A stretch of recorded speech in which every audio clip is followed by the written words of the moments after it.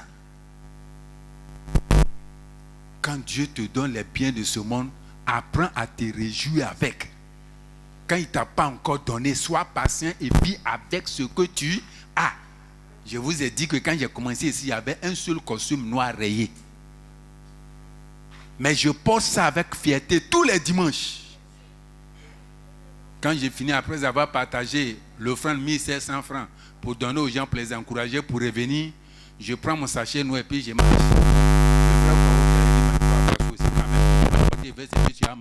Je ne marche pas pour aller à ma mère, je marche pour aller à Tikenja. Je m'en fous de quelqu'un. Aujourd'hui, si je vais porter 7 costumes par jour, je peux porter. Chaque chose en son temps. Si tu es dans une situation que les gens parlent de toi, pourquoi tu as été fâché? Tu n'es pas dedans. Tu t'assois pour pleurer jusqu'à... Quand tu t'assois pour pleurer à cause de ce que tu as entendu par rapport à ta situation, ça devient comme dessin animé. Je libère le truc, comment on appelle ça? Ladybug. Quand tu t'assois pour pleurer, Satan, lui, cherche une occasion pour amplifier la colère dans ton cœur. Et puis, il se saisit de ça. Toi, tu as pensé que tu disais, hé Seigneur, tu as vu ces oreilles que j'ai dit là qui est en train de me faire ça. Et puis, il vient maintenant, il part dans tes oreilles. Vous ne lisez pas que dans la Bible, Dieu dit il est bon. S'il dit il était bon là, s'il était ton papa là, est-ce que tu allais travailler? Et puis toi aussi, tu dis non, moi je ne suis pas enfant de Dieu. Moi, et puis, c'est pourquoi Jérémie a écrit dans ses lamentations. Il dit, tant que je me suis plaint, tant que je regarde au poison, mon âme se meurt au-dedans de moi.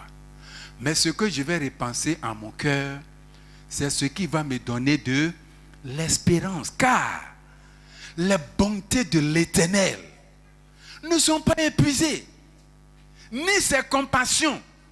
En leur terme, bon d'accord, si les bontés de Dieu, c'est pour ceux qui sont bons sur la terre, mais il dit encore que ces compassions-là, ce n'est pas pour les bons, c'est pour tout le monde. Il peut te regarder comme ça et puis jeter sur toi, comme il veut. Et la Bible dit que personne ne peut lui demander pourquoi faire ça, pourquoi tu as donné. Non, personne. Personne. C'est pourquoi on l'a appelé le mauvais riche. Il a mal géré sa richesse. Oh, l'oncle de Ruth, Esther, lui a dit, si tu ne veux pas nous aider, tu ne sais pas si c'est pour une telle situation que Dieu a permis que toi, étranger, tu sois reine. Ici, tu ne sais pas pourquoi Dieu a permis que tu aies ce travail, que tu aies cette femme, que tu aies ce mari. Tu ne sais pas pourquoi. Tout ce que nous avons sur la terre, c'est partagé en trois.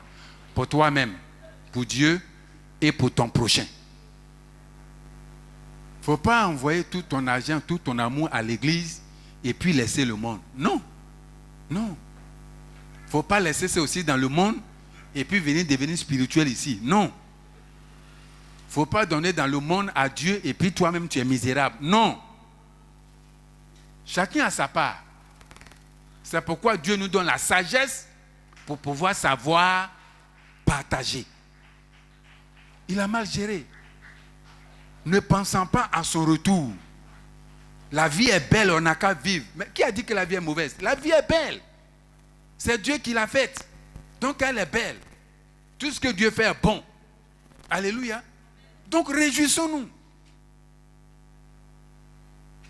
Mais il a mal fait. Tout ce qu'on lui donnait comme interpellation. On nous interpelle nous aussi tous les jours. Oh prophète, tu es trop coloré. Je vais jusqu'à je viens, je dis, vous tous qui m'avez blessé, je vous laisse tomber. On dit, toi tu parles mal. Toi tu continues de parler mal. La Bible dit, ce n'est pas ce qui rentre dans nous qui nous suit. Mais c'est ce qui sort de nous là. C'est ce qui nous suit. Ils cherchaient témoins contre Jésus, ils ont cherché quand ils n'ont pas trouvé. Qu'est-ce qui a tué Jésus? Sa propre parole qui est sortie de sa bouche. Quand il a dit, je suis fils de Dieu, on dit, ah il a blasphémé, tuons-le, on n'a plus besoin de témoignages. Change ton langage. Une parole lancée là, on ne peut plus attraper ça. On ne peut plus.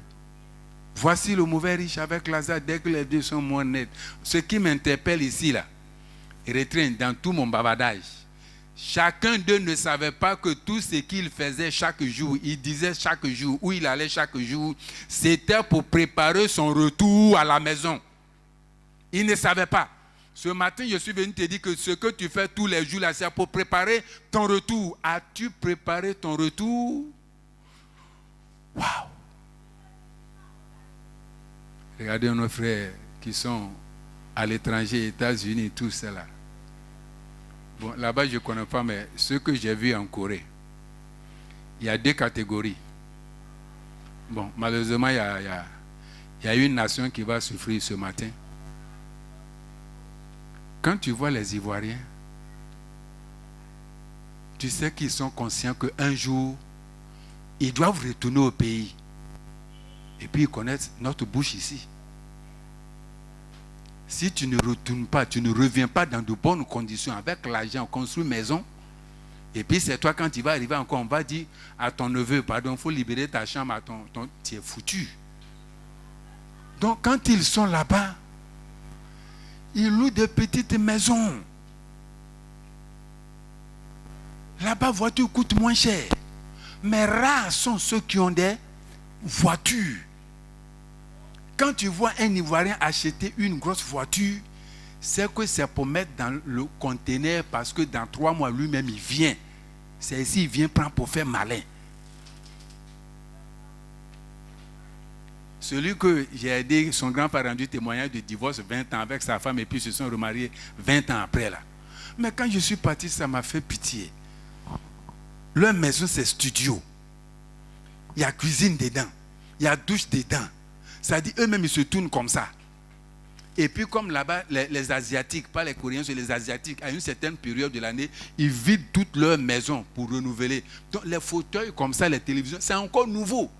Mais ils disent que quand ils font ça là, Dieu les bénit. Donc ils déposent ça à des carrefours. Et puis les étrangers qui n'ont pas l'argent bien convenu, ils ramassent. Donc ils appellent ça caritas. Mais ils ont une expression pour dire cari. Quand ils voient ça même, j'ai dit, dans leur petite maison, tellement les fauteuils sont jolis, là, ils ramassent, ils mettent dedans, puis eux-mêmes là, ils ne peuvent plus tourner. Maintenant, l'année prochaine, quand ils voient qu'on a enlevé encore et puis il n'a plus rien, la nuit, ils se cachent pour aller déposer. Parce qu'eux-mêmes, quand ils déposent au carrefour, ils payent à la mairie. Donc, en déposant, si on te voit, tu vas payer. Donc, ils se cachent, ils déposent et puis ça en prend encore nouveau. M. Kouakan a voulu gâter mon œil un peu. Lui et moi, ils ont déposé jolie télévision en bas de l'immeuble. Il dit, prophète, allons prendre. Quand on partait prendre, il a dit à son premier fils de nous faire photo. Moi, je ne savais pas. Donc, quand je suis arrivé ici, il m'envoie photo là dans Messenger. Il dit, prophète, si tu ne me gères pas, je publie ça à l'église. Il dit, pardon.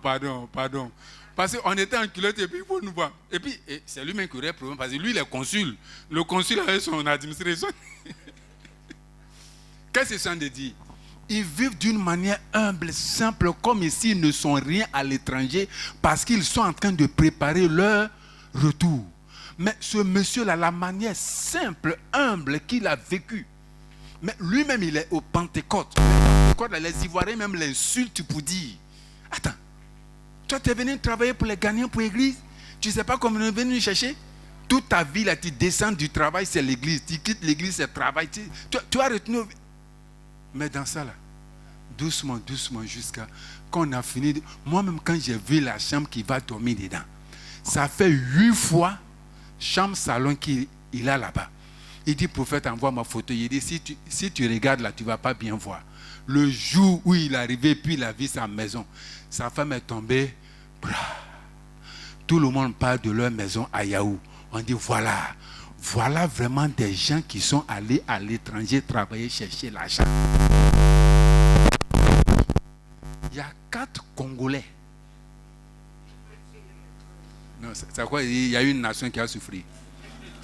4 Congolais. Non, ça fait pitié. Toujours sapés. Chercher seulement à aller dans de beaux endroits. Il y a un qui est décédé. L'autre, je ne sais pas ce qu'il est devenu. Mais il y a 2 qui ne peuvent plus retourner chez eux. Là-bas, là, ils sont dans le luxe. Ils prennent tout pour mettre dans le luxe. Ils ne peuvent plus retourner parce qu'ils n'ont rien au pays. Ils n'ont rien au pays. Voici des gens qui ne préparent pas leur retour.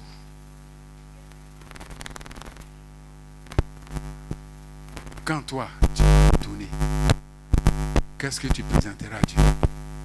La Bible dit heureux dès à présent. Apocalypse 14, 13. Heureux dès à présent les morts qui meurent dans le Seigneur, afin qu'ils se reposent de leurs travaux, car leurs œuvres les accompagnent.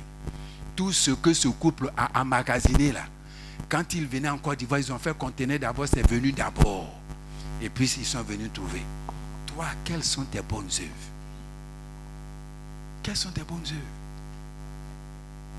Quand tu vis, il faut penser à la mort. Quand tu es en bonne santé, il faut penser à la période aussi de maladie.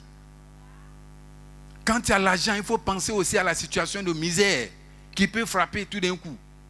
Les 2 pôles existent dans ce monde. Si aujourd'hui tu es en joie, il faut te dire que quelque chose peut venir t'attrister. Après tout, on n'attaque pas ce qui est mauvais, ce qui est chaud. On attaque toujours ce qui est bon. Attendez, lorsque tu n'étais pas marié, tu n'avais pas bon travail, tu n'habitais pas bien en maison là, quelqu'un parlait de toi. On te cherchait. On te cherche aujourd'hui. Ils vont parler mal de toi. Donc tout cela, il faut s'apprêter. L'homme est l'homme. Mais nous sommes esprits.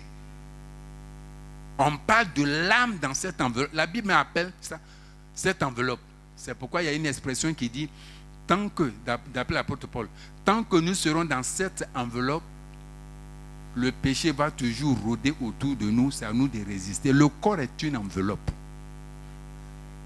Ton vrai là, c'est ce qui te fait bien parler, bien agir, mal agir. Ça, c'est toi-même là. Je vais vous donner un autre verset. Prenons le livre de 1 Corinthiens chapitre 15 verset 19. 1 Corinthiens 15 19 dit quoi? Il faut écouter ça.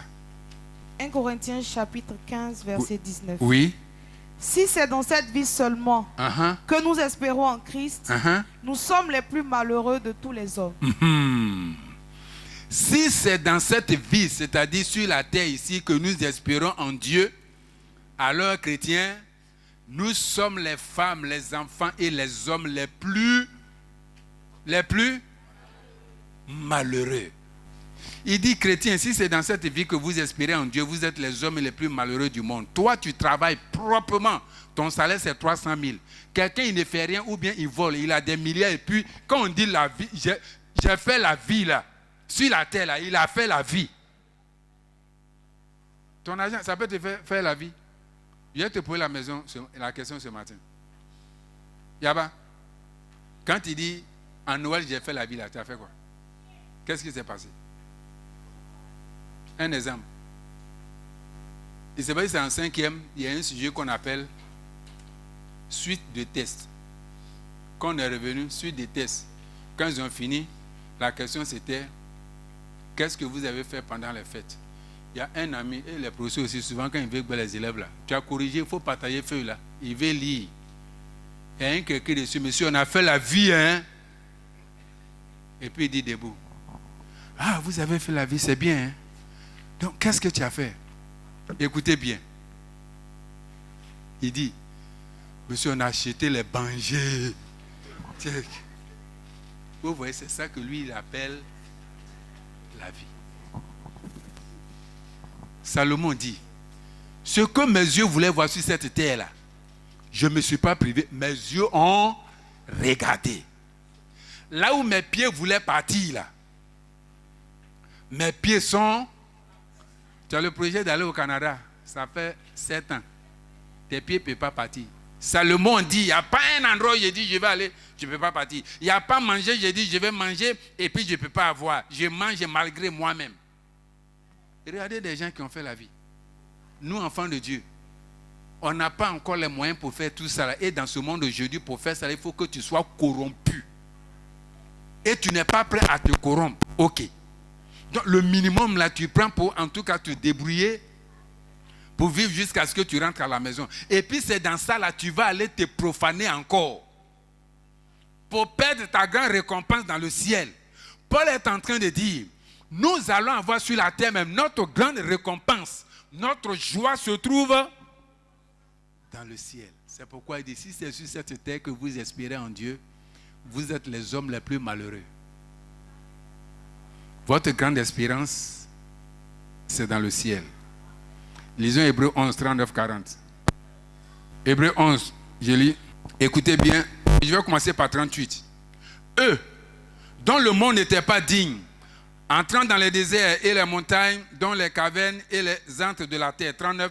Tous ceux-là à la foi desquels il a été rendu témoignage, n'ont pas obtenu ce qui leur était promis, Dieu ayant en vue quelque chose de meilleur pour nous, afin qu'ils ne parviennent pas sans nous à la perfection. On obtient tout par la prière au moyen de la foi. Le livre d'Hébreux, c'est le livre des choses meilleures et le livre de la foi.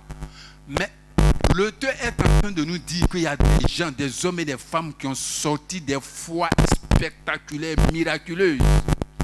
Mais Dieu ne leur a pas donné ce qu'ils voulaient malgré leur foi spectaculaire parce que Dieu avait en vue quelque chose de meilleur. Le meilleur se trouve dans la maison de Dieu. C'est pourquoi on nous apprend à marcher sur tapis rouge. Parce que l'or se trouve dans le ciel, c'est le goudron. Si tu n'as pas travaillé,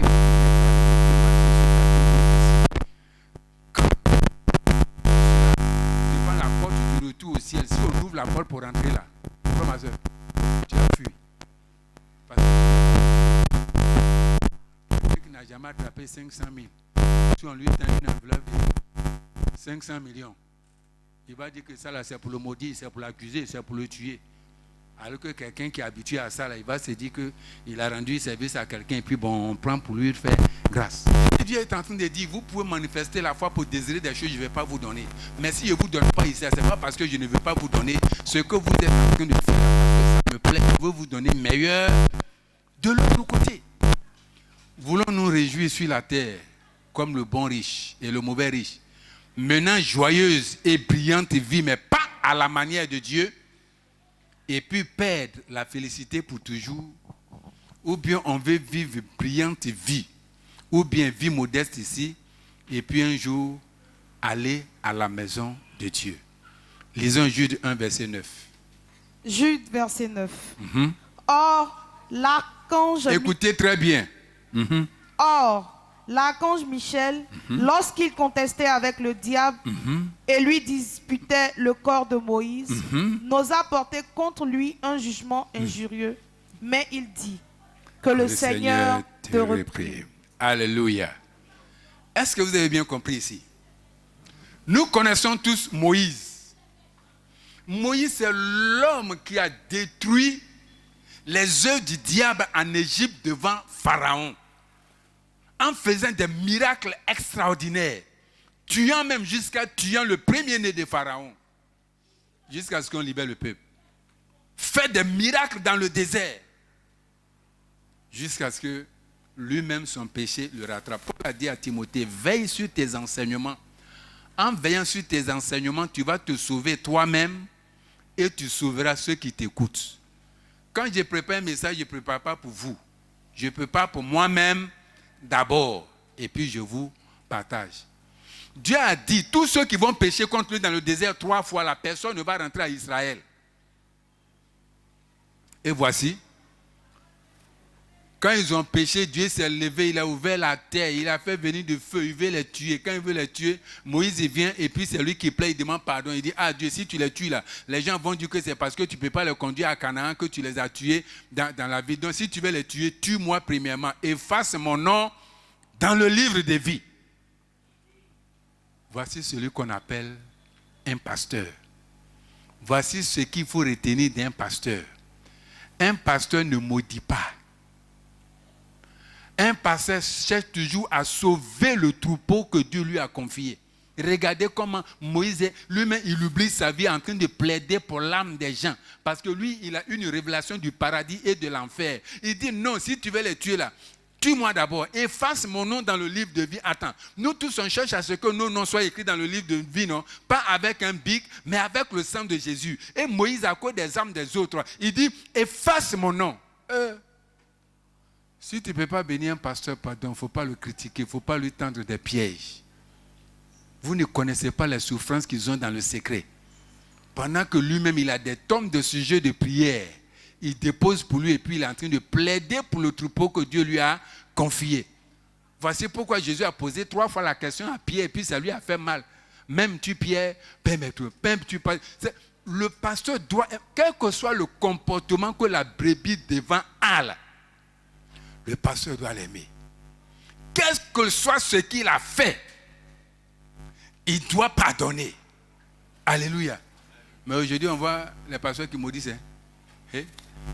Lorsqu'on était dans notre église à la Riviera, le pasteur m'a confié l'église et puis il est parti en Israël. À son retour là, il y a quelqu'un qui a volé les micros. Donc quand il est venu, il m'a confié, j'ai fait le point. Quand je lui ai fait le point, lui il est hystérique. Dimanche il est venu.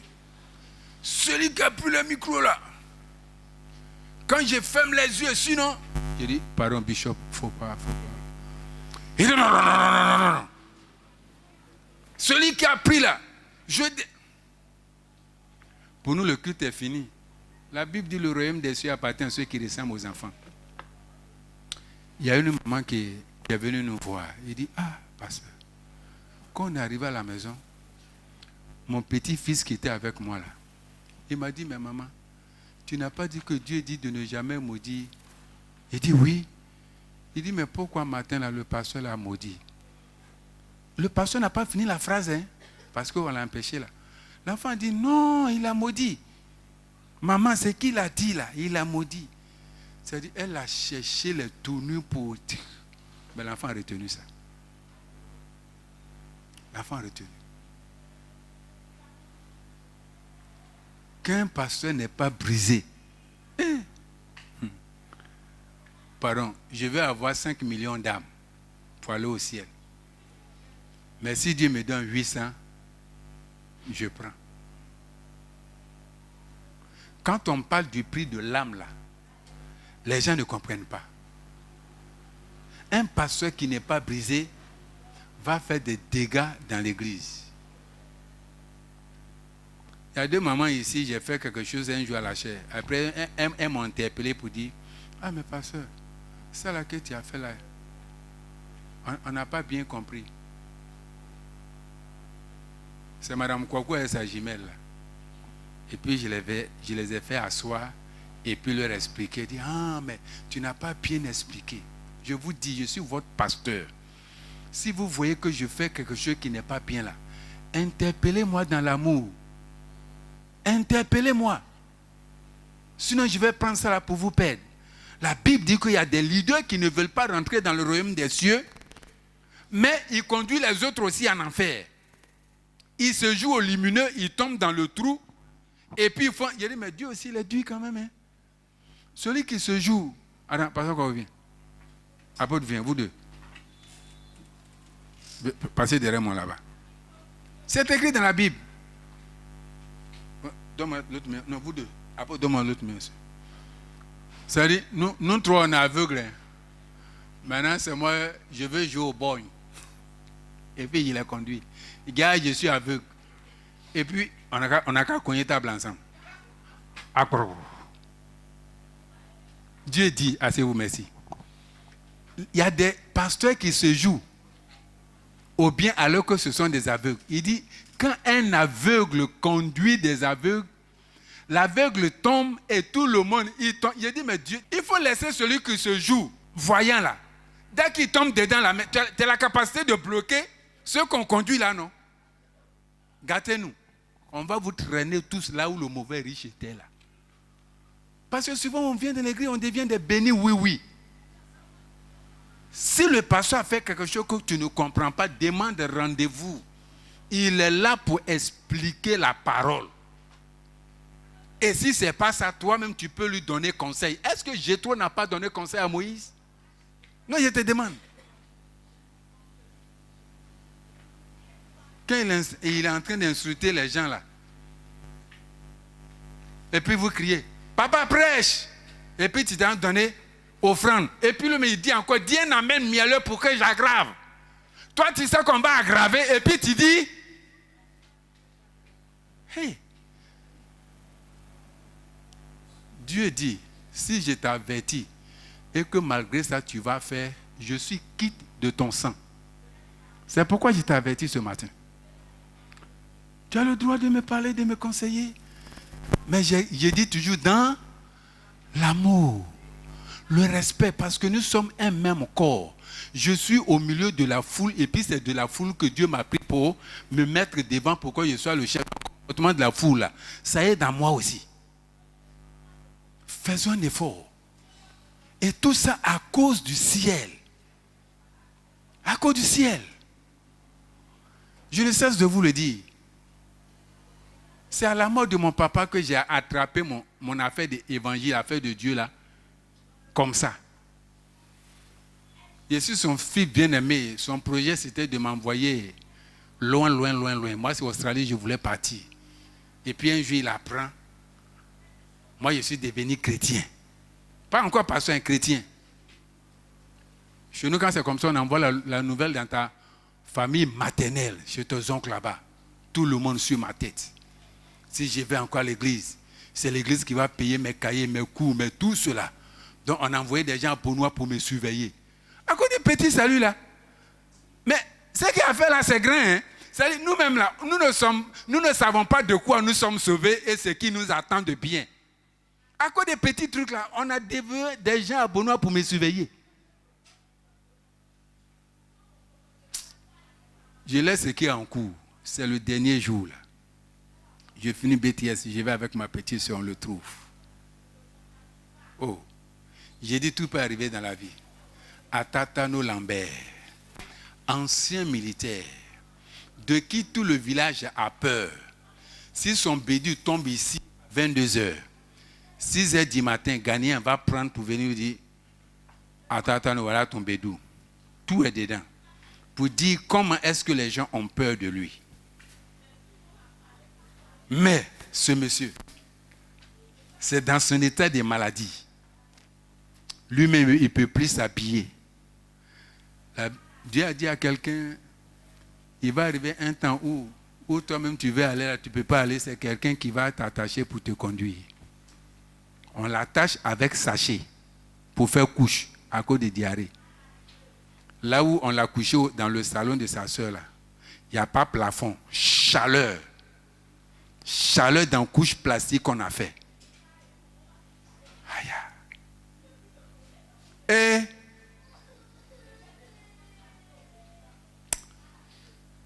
quand ça tirait vers la fin, on dit que ça faisait 2 semaines, il ne parlait plus.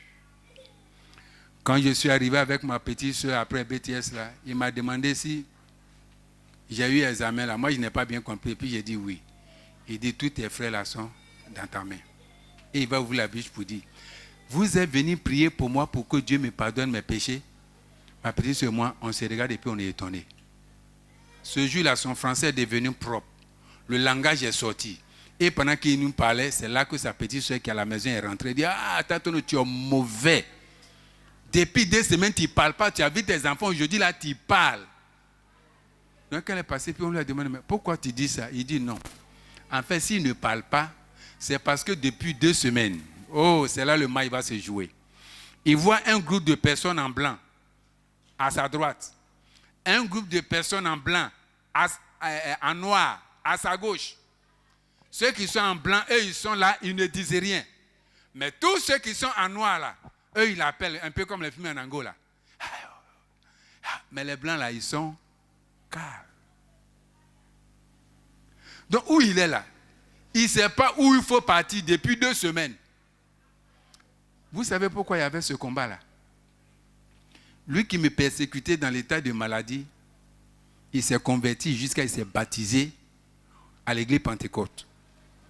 Et ses frères maintenant se sont levés contre lui pour dire, toi qui es né il y a combien d'années là, c'est l'église qui est née devant nous là, tu es parti dedans. À cause de persécution, il a baissé les bras. Et dans ça, certainement, il a péché. Mais comme c'est un enfant de Dieu, Dieu attendait une repentance de sa part pour le propulser de l'autre côté. Vous ne connaissez pas le pouvoir de la repentance.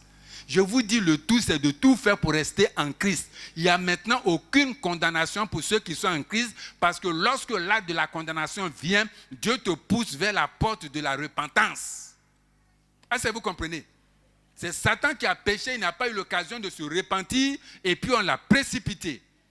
Mais pour l'Église, Jésus a tout payé, il nous a accordé la porte de la repentance.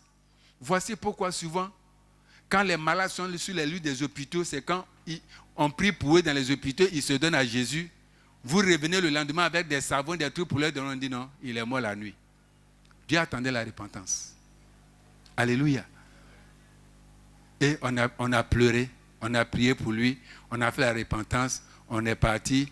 Le lendemain, on nous a appelé, on dit, Ataton est parti. J'ai dit, hey, donc cette affaire-là, ce n'est pas de l'amusement. Hein? Ce n'est pas de l'amusement. Ce sont des yeux spirituels, avec un langage spirituel qu'on peut comprendre. Quand le Seigneur nous demande de l'aimer, là, c'est vrai qu'il y a une récompense qui s'attache à cela, mais c'est pour nous-mêmes. C'est pour nous-mêmes. On doit l'aimer d'abord avant d'aller au ciel. Notre grand amour pour Dieu nous pousse à aller au ciel. Si tu n'aimes pas Dieu, tu vas aimer forcément ce monde, alors qu'il a donné l'avertissement. Donc cette année, quand il dit un amour excellent, c'est parce qu'il veut nous voir auprès de lui. Il dit toujours, le combat de Dieu, le combat entre Dieu et puis le diable sur la terre, comme s'il y avait un combat, c'est le combat de l'âme de l'homme. Quand tu vas mourir là, où ton âme va partir là, c'est ce qui intéresse Dieu. Sans ça là, Dieu n'allait pas livrer et les enfants de Job, et la richesse de Job, et la santé de Job au diable. Il dit, tout cela tu peux prendre. Ça va, ça vient. Il dit, prends tout, mais attention, ne touche pas à son âme. Ton âme ne se nourrit pas de tout ce qui est physique, ça se nourrit de la parole de Dieu. La parole qui est venue pour corriger, redresser, t'éclairer. Alléluia. De temps en temps, pense en ton âme. Après avoir chanté les chants de Jésus, Jésus m'a béni, et toi là, il faut chanter aussi les paroles. Les anges s'en vont au ciel. Et toi, chrétien, pose-toi la question. Est-ce que quand tu dis comme ça, c'est pas bon? Lève la tête aujourd'hui. Lève la tête vers le ciel. Si tu lèves la tête vers le ciel, tu vas gagner le ciel et la terre, parce que tu es déjà sur la terre. Mais si tu regardes la terre, les choses de la terre, tu vas rester sur la terre comme le mauvais riche. Ce matin, je suis venu t'interpeller. Aimons le Seigneur, alléluia. un jour nous allons partir. Je veux te voir là-bas.